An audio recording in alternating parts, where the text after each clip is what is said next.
Bismillahirrahmanirrahim. Suratu Yasin Makkiyah, tunte surat Yasin Makkiyah. Au illa qaulahu, maksudnya Makkiyah bangsa periode zaman Rasulullah tesih teng Mekah. Au illa qaulahu kecuali dawuh Allah taala wa idza qila lahum anfiqu al ayat niku. Au madaniyatun utawa sebagian ulama ndarani surat Yasin bangsa napa? Madaniyah. Isnatan iku loro wa samanun lan 80 apane ayatan-ayat. Jadi surat Yasin kabeh berjumlah berapa? 82 ayat. Bismillahirrahmanirrahim. Yasin. Ya semua ulama makna Yasin itu makna nama lain dari Rasulullah Muhammad Sallallahu Alaihi Wasallam. Meskipun secara ikhtiyat, secara hati-hati, mufassir biasanya bilang Allah a'lamu bimuradihi bi. Allah a'lamu dat sing pirsa bimuradihi kelan kersane Allah bi iklan Yasin. Tapi kita tahu secara ahwalul ulama, ya saya ulang lagi, kita tahu secara tradisinya ulama tetap mengatakan Yasin maknanya ya Muhammad. Buktinya terusannya apa? Innaka laminal mursali. Innaka ke siapa coba? Ke Nabi kan, Nabi Muhammad. Berarti Yasin wahai Muhammad kamu adalah mursalin. Apalagi ada istimal yang sudah konsensus seluruh dunia. Misalnya sholatullah, salamullah ala toha rasulillah, sholatullah, salamullah ala Yasin habibillah. Jadi makanya saya berkali-kali bilang, saya pernah ngisi pengajaran tafsir di Madura juga bilang gitu. Ada disiplin ilmu tafsir dan itu kadang ketatnya ikhtiyat. Ikhtiyat itu hati-hati. Sehingga tetap bilang Allah alamu bimuradihi bidalik. Tapi meskipun demikian, ada konsensus masif dari para ulama yang menggunakan Yasin Toha itu untuk Rasulullah Shallallahu Alaihi Wasallam. Karena secara siakul kalam pasti demikian. Misalnya di juz 16 ya, surat Toha itu ya, 16 ya.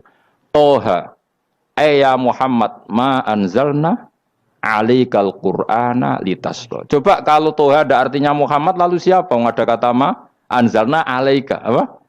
Coba sekarang Toha ganti ya Muhammad kan pas ya Muhammadu ma anzalna alaika al-Qur'ana litasqa. Jelas ya? Secara siakul kalam Toha menunjuk siapa? Muhammad, karena tulisannya coba ya. Toha diganti kata Muhammad. Ya tentu diganti secara mana?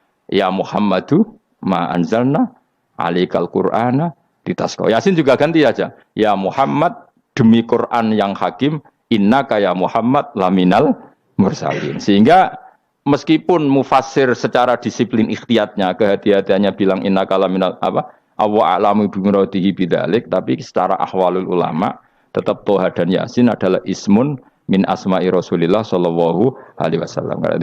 Kayak tadi apa salatullah salamullah ala Toha Rasulillah, salatullah salamullah ala Yasin habibillah. Jelas ya. Jadi antara istimalnya ulama itu beda dengan keikhtiyatan mufassir. Dan tentu kita milih yang istimalnya ulama.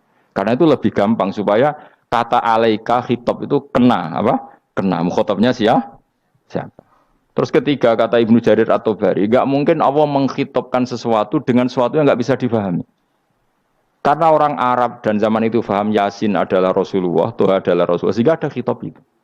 Buktinya orang kafir zaman itu enggak pernah menyoal gini. Muhammad katanya Quran itu indah, mudah difahami. Ternyata ini ada lafaz-lafaz yang kita tidak paham. Nyatanya orang kafir tidak gugat seperti itu. Itu menunjukkan bahwa penggunaan Toha dan Yasin adalah ma'ruf dan difahami. Paham ya? Jelas ya? Ya soal nanti ikhtiyat, ya ikhtiyat saja kita ikhtiyat. Paham ya? Tapi tetap difahami. Apa? Tetap difahami. Buktinya jelas kan Toha ma anzalna alaika. Berarti diganti saja apa? Ya Muhammad ma anzalna alaika al-Qur'ana litasqa. Bon jelas ya. Wal Qur'ani demi Qur'an al-Hakimi kang bijak. Ail muhkami tegese kang kuat utawa kang kukuh. Kukuh maknane indah, bi aji binasmi kelawan keajaibane susunan wa fadil ma'ani lan keindahane makna. Innaka saat temne sira ya Muhammad wa Muhammad lamnal mursalin setengah sangking wong sing diutus. Sungguh termasuk wong sing diutus Allah. Ora sekedar diutus ala siratin kowe ing atase jalur to dalan mustaqimin kang jejeg.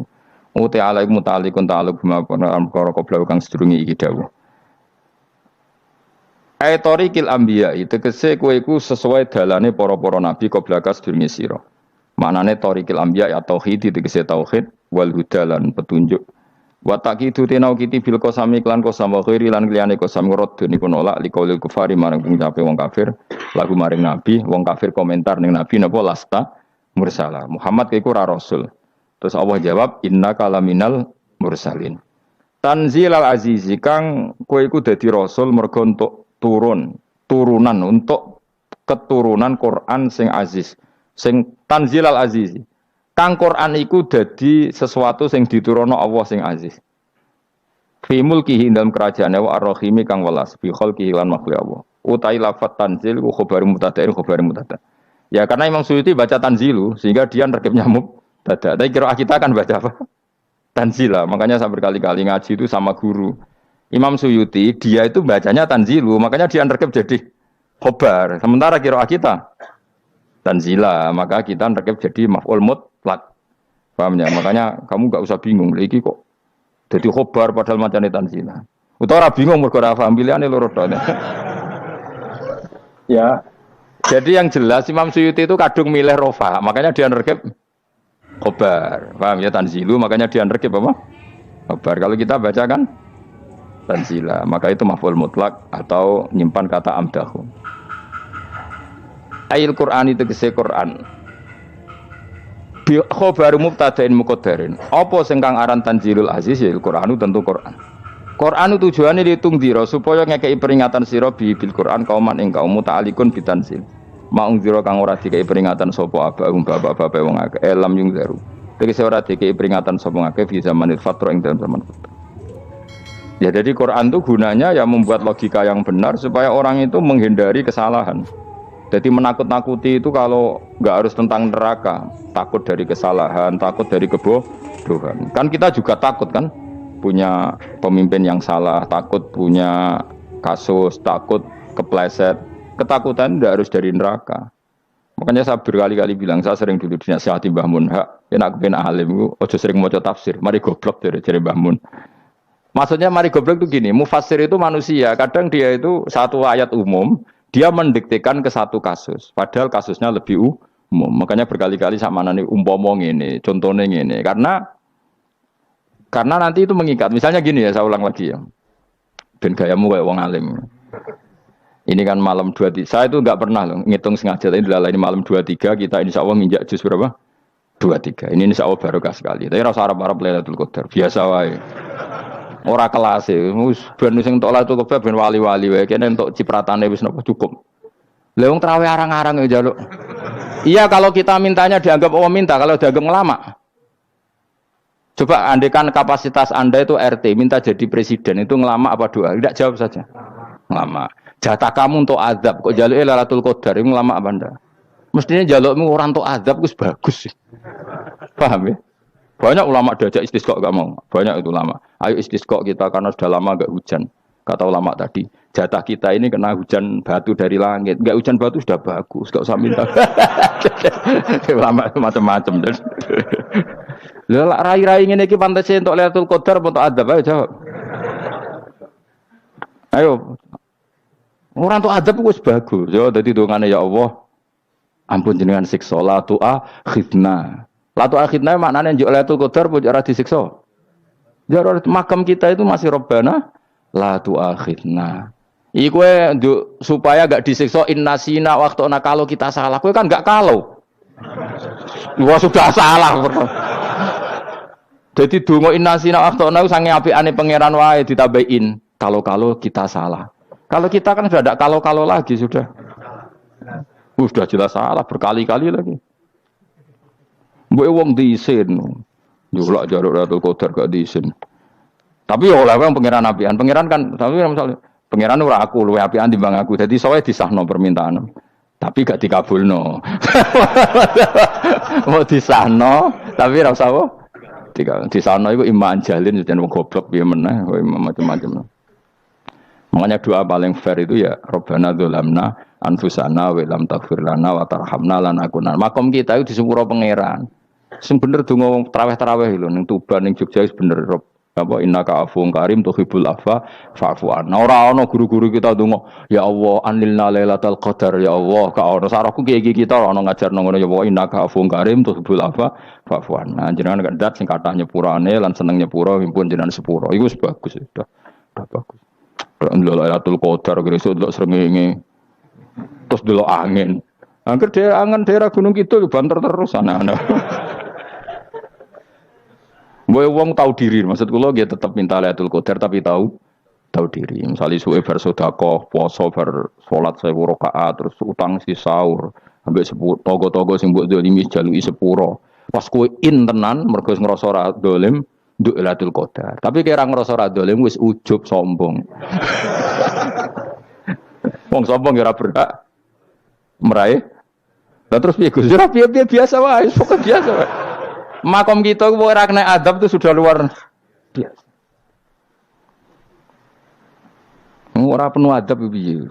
Wis ngene iki luar biasa, napa? Luar biasa. Mbok nang ngandel kula. Mesti ngene iki keadaan seperti ini terus. Soale dongane wae Rabbana la tu'akhidna bin nasina wa akhtana. Itu sudah luar biasa. Nah, ini kan teruskan dawuh Mbah Mun. Misalnya Allah bilang gini, fattaku, maka takutlah kamu. Biasanya mufasir ditambahi minan nar, maka takutlah kamu masuk. Sebetulnya yang perlu dihindari dari kita, takut itu ya, takut salah, takut bodoh, takut terdolimi, takut mendolimi orang lain, takut hidup tidak ada gunanya. Tapi mufasir tentu milih yang populer, takutlah kamu dari api neraka. Coba misalnya gini, kita nanti masuk surga. Kemudian zaman di dunia kita tidak pernah berkampanye ya atau berkontribusi untuk agama Allah. Cara saya itu izin. Kata Imam Malik, saya masuk surga. Kemudian orang yang mencintai saya masuk surga itu saya malu. Rasulullah juga gitu. Saya sebagai pemimpin umat, saya malu masuk surga. Dan satu dari umat saya masih masuk neraka. Jadi lama dulu tuh ketakutannya bukan sekedar masuk neraka, takut malu, takut bodoh, takut keliru, takut.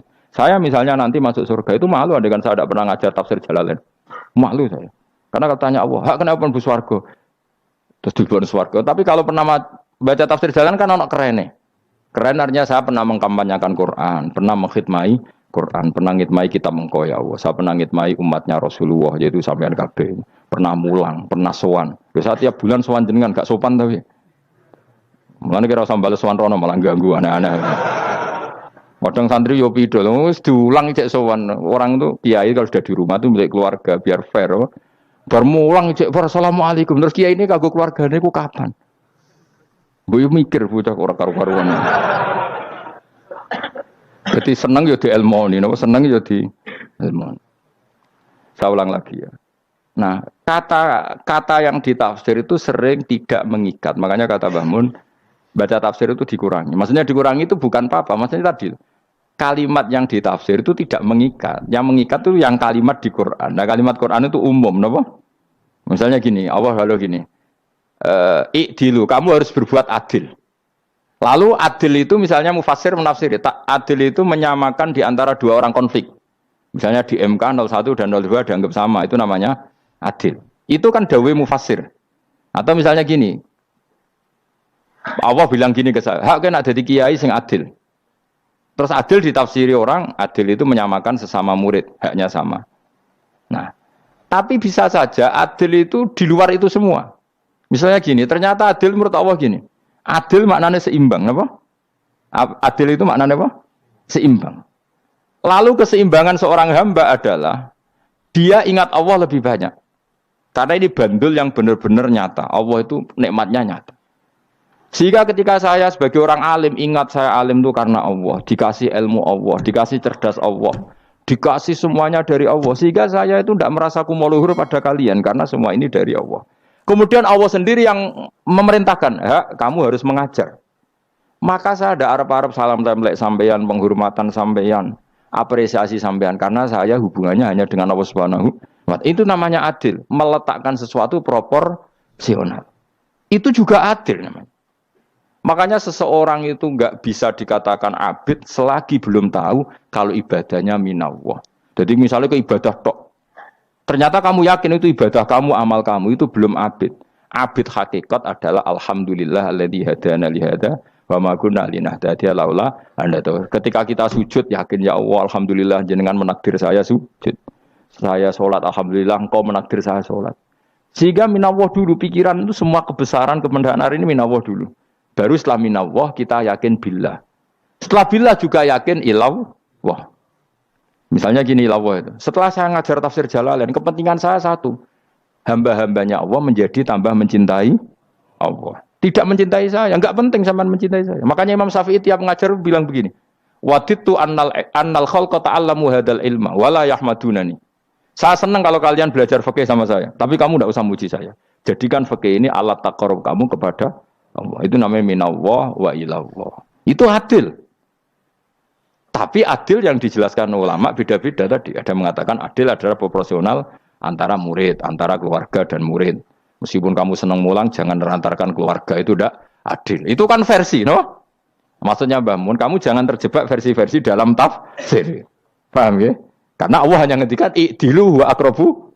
Paham ya? Tapi kan penjelasan adil ini orang versi. Paham ya? Ada yang nulis adil adalah meskipun mimpin masyarakat ya ingat keluarga. Karena sing tukang wayo kan nafsiri adil adalah karena laki tidak cukup istri satu maka itu kan yo repot kan. Tapi kalau kadung istrinya 3 atau 4, adil adalah harinya sama meskipun janda dan perawan. Jari sing lanang gak adil adalah proporsional. Sing wis suwi dikumpuli dikurangi. Yang baru ya mungkin kabeh enggak kalau nuruti. Mungkin enggak? Ya, tapi itu kan versi, nama. Maka kata Mbak Mun itu memang saya itu merasakan, saya sebagai mufassir merasakan memang saya kan sering baca Jalalain beda dengan tafsir Munir, nanti beda dengan tafsir Qurtubi. Saya beri contoh misalnya. Dan kamu pasti salah jawab ini. Kalau kamu benar berarti ya alim tenan. Wa idza darabtum fil ardi fa alaysa alaikum junahun an taqsuru binas shalah. Orang kalau pergi itu boleh enggak ngosor salat? Enggak, jawab saja. Boleh kan? Ngosor salat itu apa? Misalnya salat asar 4 jadi berapa?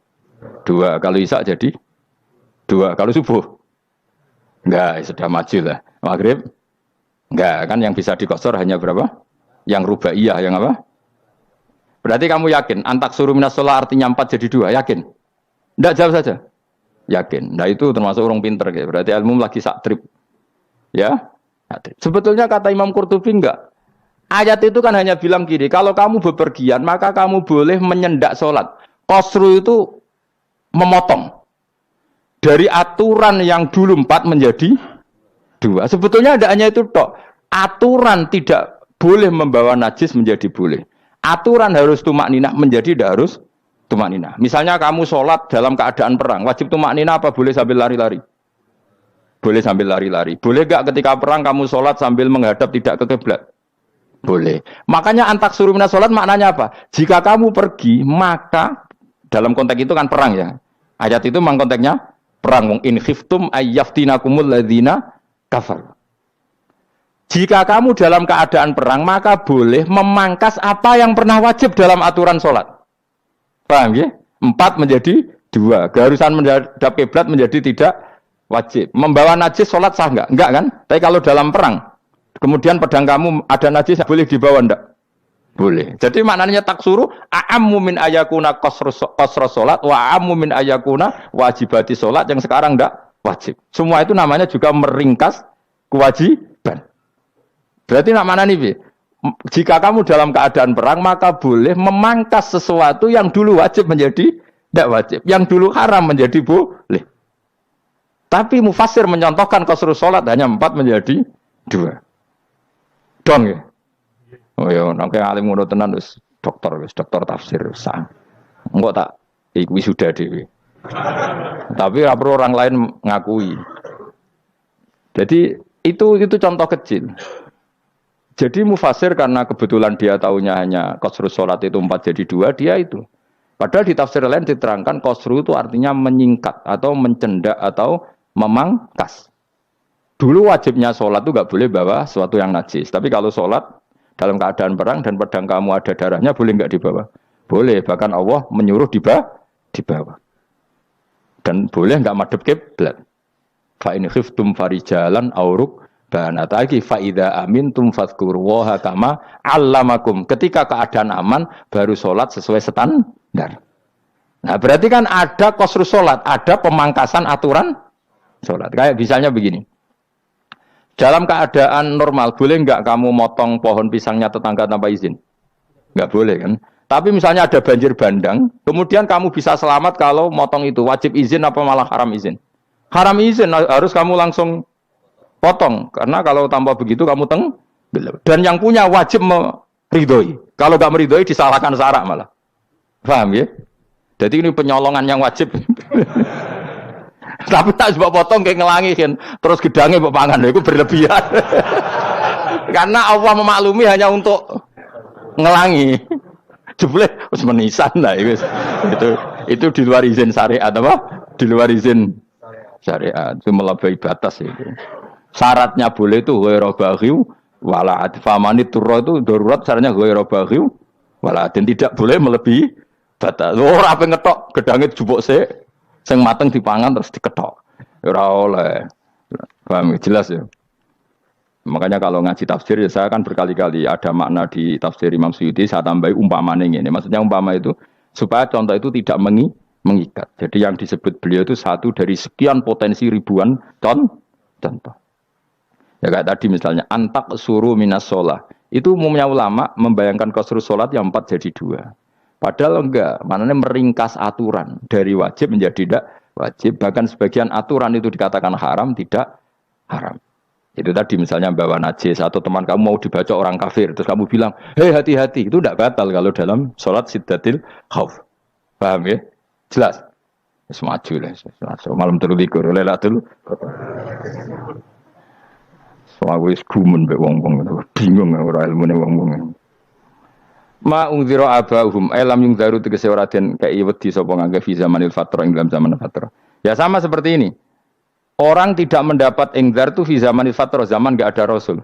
Tentu tidak hanya itu tok. Ada rasul tapi orang itu jauh dari komunitas ulama. Itu juga termasuk orang yang tidak mengalami ingzar. Jadi tidak mengalami ingzar bisa di zaman fatra atau sudah ada rasul tapi dia jauh dari ulama atau jauh dari komunitas Islam. Itu juga komunitas yang tidak mengalami ingzar. Fahum mongkote wong akeh kaum iku khafidun lali kabehane imane sing iman parustilan bener.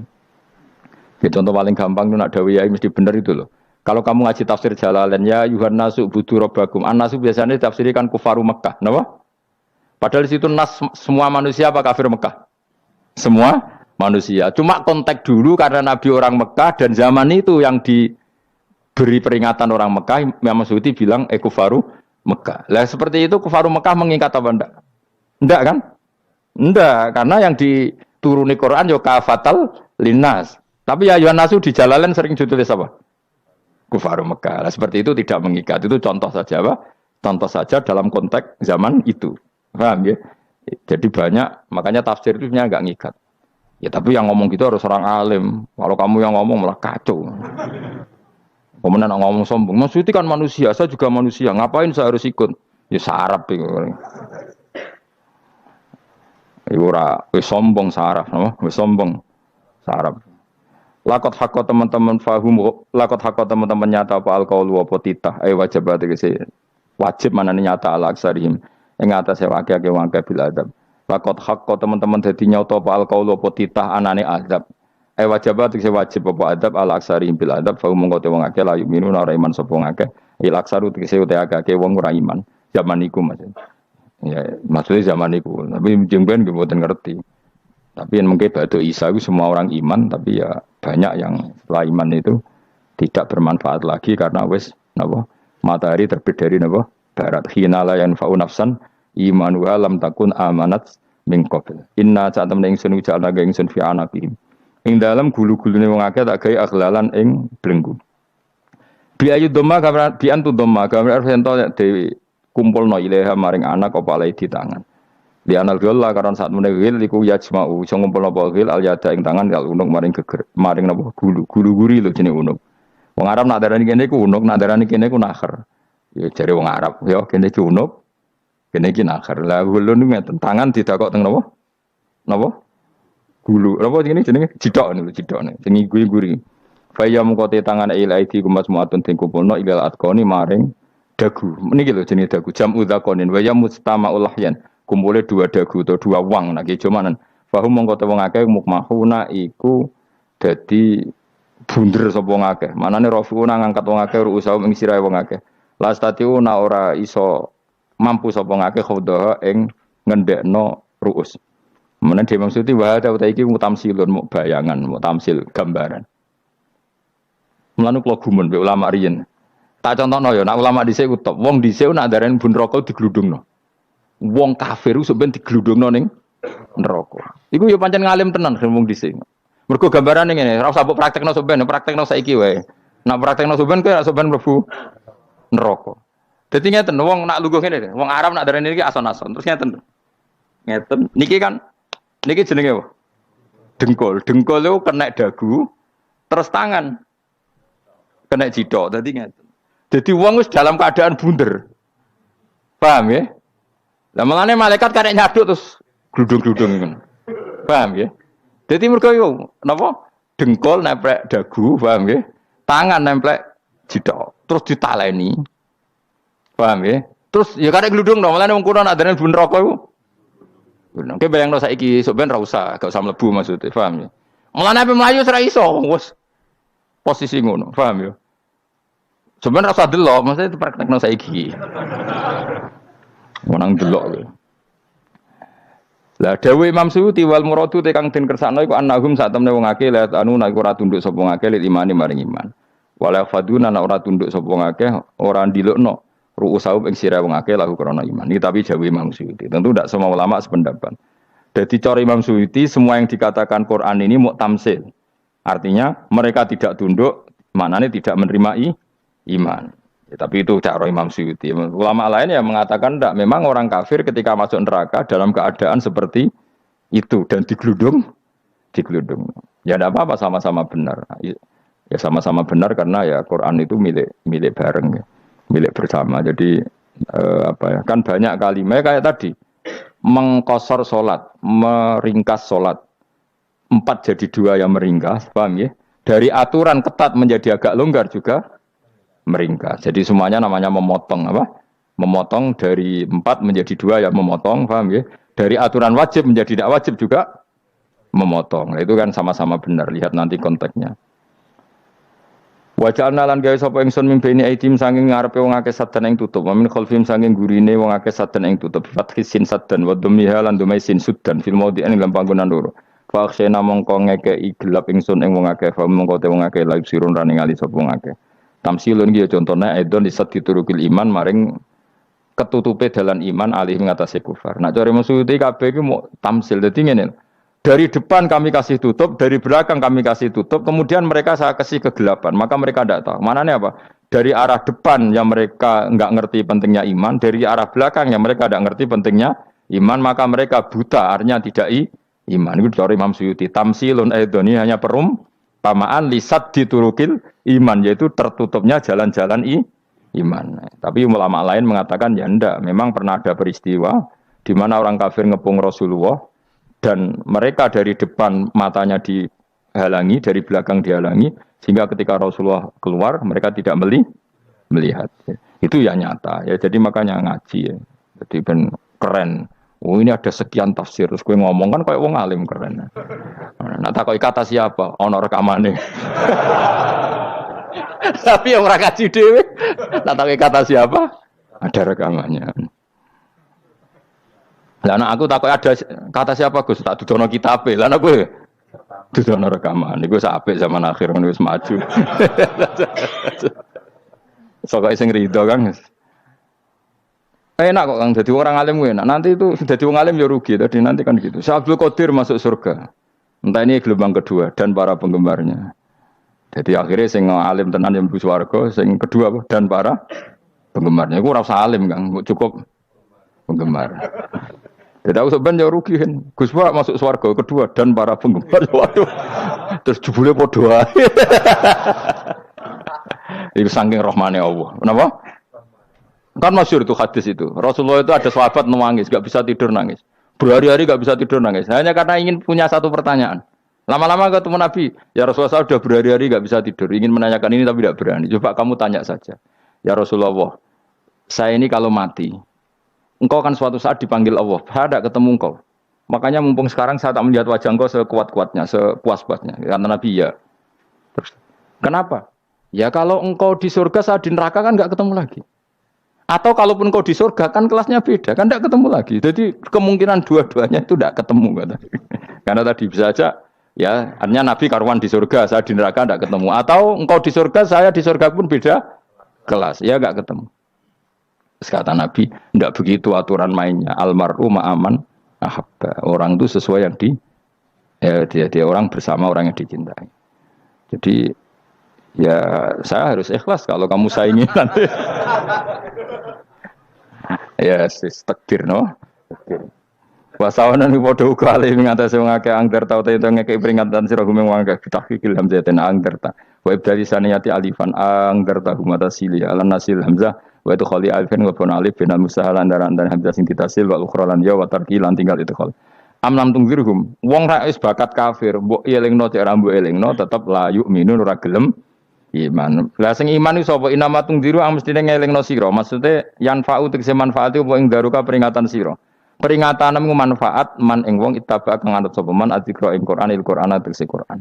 Wa khasya lan wedi sapa man ar-Rahman ing Allah Rahman bil ghaibi padahal ora roh pangeran. Ya khofa tegese wedi sapa ing Allah toh walam yara ora ningali sapa wong ing Allah. Nane bil ghaibi itu apa? Takut Allah dalam keadaan toh dia tidak melihat Allah langsung. Mereka tak tafsiri bil ghaibi barang gaib. Barang gaib ning Indonesia terjemahannya hantu. Melihat alam gaib itu maknanya apa dalam bahasa Indonesia? Hantu. Mulane bil ghaibi ra tak terjemah apa? Ya namanya ini wa khosyalan di sapa wong ar-Rahman wa sirman bil ghaibi padahal dene ra roh langsung. Ya ora usah diterjemah ya. Terjemah dadi apa? Barang gaib malah repot. Fabasiruhu mongko ngekeki berita gembira sira ing man bimaghfiratin kelawan pengempuranan wa ajrin dan ganjaran karimin kang terhormat. Orang yang seperti itu yang ngikuti Quran dan takut Allah itu layak mendapat maghfirah wa ajrin karim wa ta'ala juru karim wal jannatu swarga. Inna satu ingsun wa nahnu ya ingsun iku nuhyi uripna ingsun al mauta ing wong sing mati libat si krana pas. Wa natu bulan nulis ingsun fil lauhil mahfuz ma ing apa wae kodamu kang nglakoni sapa ngake fi hayatihim. Di lauh mahfuz apa yang pernah kamu lakukan ditulis min khairin kaapian wasari dan keelean liyujazau supaya diwales sapa ngake alih ing atase iki. Wa atharahum lan yo tak tulis bekas-bekas kelakuanem. Matek se perkara ustunna kang digawe sunah apa bima badam sak usah wong akeh. Dadi perilaku kamu ditulis, setelah kamu mati ya masih ditulis, yaitu bekas-bekas sunnah kamu yang pernah kamu lakukan. Jadi misalnya kok penemu judi, selama ada orang judi ya kamu dapat, paham ya? Paham ya? Loro gak ya? Makanya ulama ngendikan dulu tubalil amwat, tubaliman mata wa matat ma'ahu dunubu. Bejo wong mati, kemudian dosa-dosanya melok mati pisan. Maknanya dia mati dalam keadaan tidak pernah melahirkan sunnah keburukan, paham ya? Tapi bejo wong sing mati, kemudian dia meninggalkan sunnah kebaikan yang diikuti terus. Kok sampean ini lo bener? Gak paham jalan lah, nggak jalan kalau turun ngaji. Sehingga sebenarnya anak gak paham lah ya gowo. Lo kok gue jalan cung? Disek bapak ra paham lah ya gowo. Itu sudah bagus. Apa? Bagus. Berarti pokoknya anut anak ya anut. Wah, pokoknya keren, pokoknya keren sampean keren. Jadi nanti sebenarnya anak tuku jalan takok ya Pak. Kok tuku jalan dhisik bapak aku ning lemari iki ono jalan. Lah tapi dhisik bapak paham yo ora paham padha. Wes stop, stop. Jelas ya gitu anak tubuh mangkodamu wa atharoh. Makanya sisa-sisa amal kita, bekas-bekas amal kita semuanya adalah ditulis sampai Allah Subhanahu wa taala. Mulane kula kepengin jenengan nate syukuran, pisan-pisan nate syukuran pertama anak kita bisa sholat. Guling-gilingan banyak orang syukuran perkara ulang tahun. Kenapa pertama anak kita bisa sholat kita tidak pernah apa? Syukuran. Padahal sholat itu yang menjadi identitas anak kita, kehambaannya ila yaumil kiamah. Boyo orang itu gitu. Sehingga nanti anak kita tuh senang sekali. Itu saya itu kalau agak marah, itu anak saya yang paling kecil, baru umur 6 tahun. Itu tahu-tahu bilang, Pak saya sudah sholat. Karena dia tahu, saya itu paling terhibur kalau ada berita sudah sholat.